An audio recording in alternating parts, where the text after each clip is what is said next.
बिस्मिल्लाहिर्रहमानिर्रहीम। शुक्रिया जनाब स्पीकर। आज 4 अप्रैल, आज का दिन जो हमें पाकिस्तान की एक बड़ी सियासी शख्सियत जनाब जुल्फ़िकार अली भुट्टो की याद दिलाता है। आज के दिन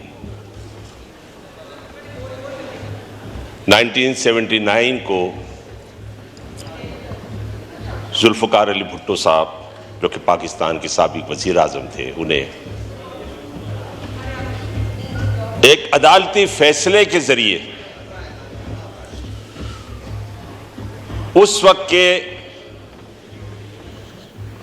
फौजी हुक्मरान ने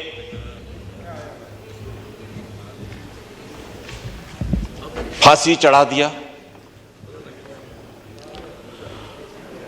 और मुझे अच्छी तरह से याद है,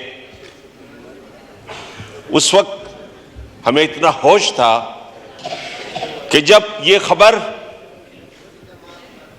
पूरे पाकिस्तान में फैली कि भुट्टो साहब को शहीद कर दिया गया है, उन्हें हैंग कर दिया गया है, और लाड़काना जिस शहर में, जो कि उनका आबाई शहर है, वहाँ उनकी तदफीन कर दी गई है।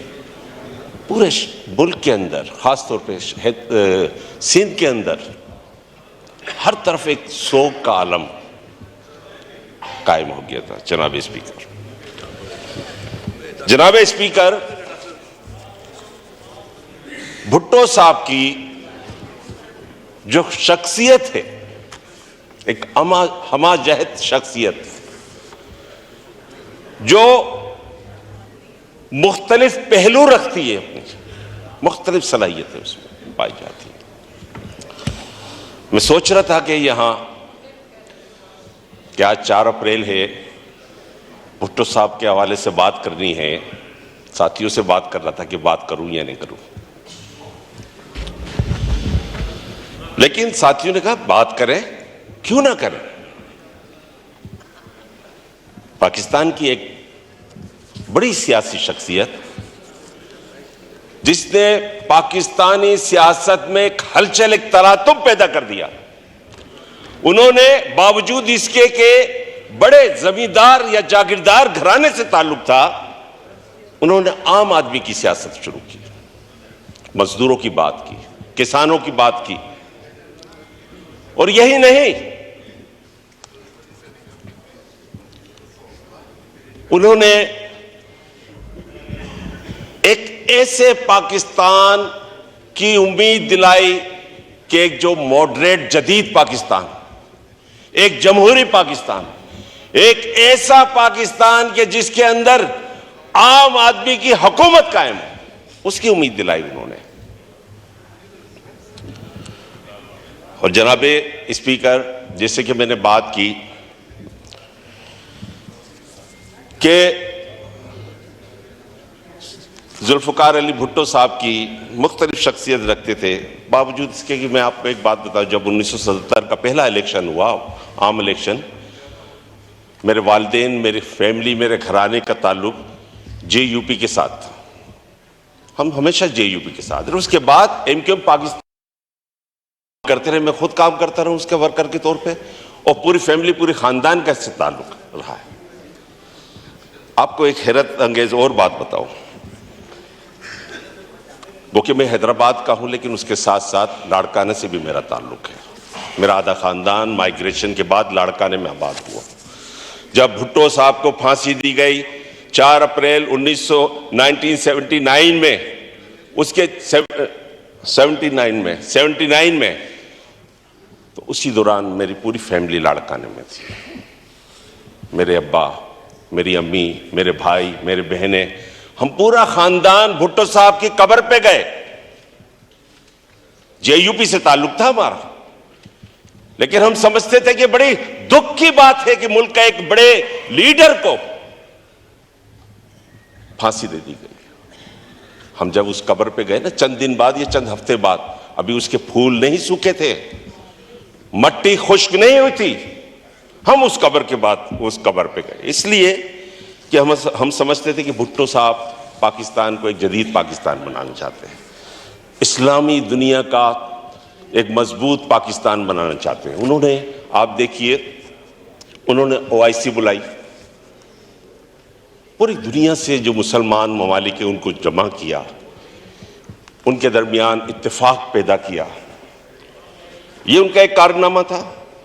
उनका एक बहुत बड़ा कारनामा जो उनकी शख्सियत से हमें नजर आता है कि उन्होंने मुल्क के तमाम सियासी कायदीन को जमा किया, उस वक्त के सियासी लीडर को, और एक आइन पर मुत्तफिक किया उन्हें। 1973 का आइन। जनाब स्पीकर, भुट्टो साहब एक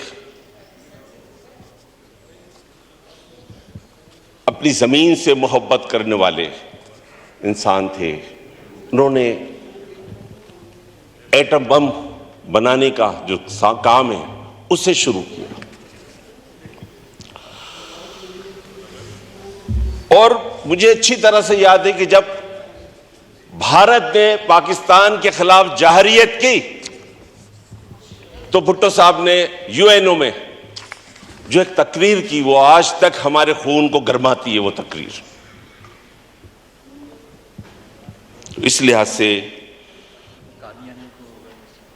हम समझते हैं कि भुट्टो साहब एक जबरदस्त शख्सियत के मालिक थे कि उस वक्त पाकिस्तान की अवाम का मुतालबा था कि कादियानियों को गैर मुस्लिम करार दिया जाए, वो मामला भी पार्लियामेंट के अंदर लाया। पार्लियामेंट के जरिए भुट्टो साहब ने कादियानियों को गैर मुस्लिम करार दिया, और पूरे जो इस पाकिस्तान के मुसलमान हैं, मुस्लिम दुनिया के जितने भी लोग हैं, सब ने इस पर शुक्र अदा किया।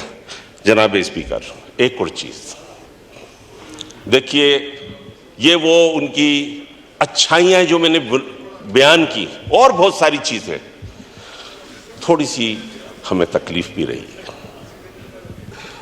खास तौर पे 1971 में उस वक्त की जो सियासी क़यादत है, एक तरफ मुजीब, दूसरी तरफ भुट्टो साहब। उस वक्त का इलेक्शन, बावजूद इसके कि मुजीब को अक्सरियत मिली थी, लेकिन उसकी अक्सरियत को तस्लीम नहीं किया गया। उस हवाले से मैं समझता हूं कि तारीख में जब भी जिक्र होगा, थोड़ा सा मुतनाज़ा जिक्र होगा। एक और चीज, सिंध के अंदर जो हिंदुस्तान से माइग्रेट करने वाले महाजरीन रहते हैं, जिन्होंने पाकिस्तान की तहरीक में बढ़ चढ़ के हिस्सा लिया, लाखों जानों की कुर्बानी दी, जनाब स्पीकर, भुट्टो साहब ही थे कि जिन्होंने कोटा सिस्टम लगा दिया, सिंध को 2 हिस्सों में तकसीम कर दिया, 60% और 40%। और यकीन मानिए, मैंने आपको बताया कि मैं भुट्टो साहब की 1979 में मैं अपने वालिदैन के साथ कब्र पे गया, फातिहा पढ़ी कि अभी फूल नहीं सूखे थे, मट्टी खुश्क नहीं हुई थी। लेकिन हमें यह भी शिकवा है कि जनाब स्पीकर, मेरी पूरी कौम को उससे तालीम छीन ली गई, उससे रोजगार छीन लिया, तबाह कर दिया गया। ये भी वही पॉलिसी थी जो 1973 में अडॉप्ट की गई, कोटा सिस्टम लगाया गया। जनाब स्पीकर, ये मेरा शिकवा है। और जनाब स्पीकर, और इसी तरह से नहीं, एक और चीज हुई, वो सेकुलर माइंड के आदमी थे, हम भी सेकुलर माइंड के आदमी हैं। उस जमाने में बड़ी लेफ्टिस्ट और राइटिस्ट की बातें हुआ करती थी। उनको शौक चढ़ा और उन्होंने इंडस्ट्रीज को, बैंक को और दूसरी जो स्कूलों को, कॉलेजों को, इन सबको प्राइवेटाइज कर दिया, नेशनलाइज कर दिया। इससे पाकिस्तान को बहुत नुकसान हुआ। बाद में उसको आप देखिए कि उस फैसले को तब्दील करना पड़ा। जनाब स्पीकर, बहरहाल ये वो चीज़ें हैं जो मैंने आपके सामने बयान की। इसके बावजूद मैं समझता हूं कि भुट्टो साहब की शख्सियत, जो हमाजहत शख्सियत है, उससे इनकार नहीं किया जा सकता। Thank you. वो एक बड़ी शख्सियत के हामिल थे। बहुत शुक्रिया। ये बड़ा जुल्म हुआ भुट्टो के साथ नहीं, भुट्टो फैमिली के साथ नहीं, बल्कि इस पाकिस्तान के साथ जुल्म हुआ कि आईन बनाने वाले को, पाकिस्तान के लिए एक जदीद पाकिस्तान का ख्वाब देखने वाले को, एक ऐसे रहनुमा को कि जो गरीबों की बात करता था, जो मजलूमों की बात करता था, जो किसानों की और आम आदमी की बात करता था, उस लीडर को, उस कायद को, उस रहनुमा को जो है फांसी चढ़ा दिया गया है। जनाब स्पीकर, इसकी वजह जाहिर बात है जो माजी में हमारी अदालतें, माजी में हमारी इस्टेब्लिशमेंट, हमारी फौजी इस्टेब्लिशमेंट, हमारी अदालतें जिस तरह से काम करती रही थी, जिस तरह से फैसले, आप यकीन मानिए शायद हमारी इस्टेब्लिशमेंट तो न्यूट्रल हो गई है, आज भी न्यूट्रल नजर आती है। ठीक है, कब माजी में गलत काम हुए होंगे उनसे, लेकिन न्यूट्रल नजर आती है। लेकिन हम देख रहे हैं कि अभी तक वो अदलिया कि जिसने माजी में इस तरह के जुडिशल मर्डर किए, वो आज भी इस तरह के गलत फैसले सुना रही है कि जहां से हम देख रहे हैं कि वहां एक तकसीम नजर आ रही है, अदलिया के अंदर तकसीम नजर आ रही है। अदलिया ने पूरे मुल्क को तकसीम कर रखा है और आम आदमी सोच रहा है कि यकीन मानिए हम फिक्रमंद हैं कि आगे पाकिस्तान का होगा क्या। Thank you. सलाउद्दीन साहब खोलें वो प्लीज। मैं अपनी बात को यहां पर खत्म करूंगा और बस आपसे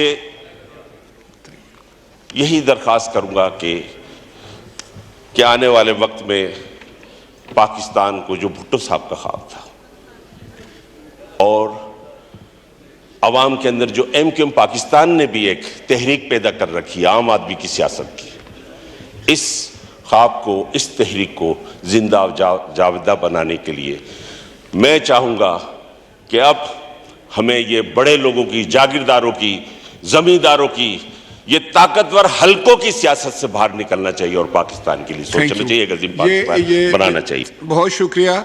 ये एक तारीखी हकीकत